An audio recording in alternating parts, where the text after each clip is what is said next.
भोजपुरी और भोजपुरिया लोगन के बारे में कुछ गुनगुनाते हैं। अरे जाने के होखे त जान ला, जाने के होखे त जान ला। अरे भोजपुरिया माई के आराया छपरा गोरखपुर औरी देवरिया में आई के, बक्सर बलिया सासाराम औरी मोहनिया में आई के।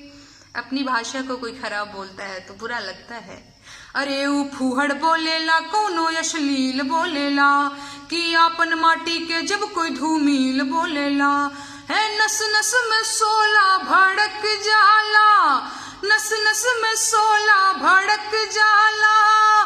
काहे समझाई के आराया छपरा गोरखपुर औरी देवरिया में आई के, बक्सर बलिया सासाराम औरी मोहनिया में आई के।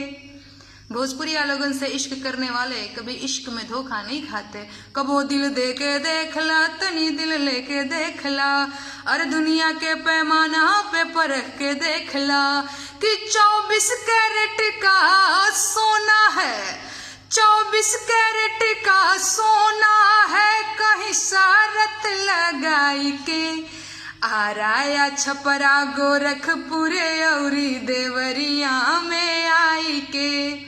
एक बार भोजपुरी क्षेत्र में कदम रखने वाले दावे के साथ कहते हैं कि शुद्ध हो जाइबा ऐसे जैसे गंगा नहाई के। हाय रे दीवाना तू हो जाइबा लिट्टी चोखा खाई के।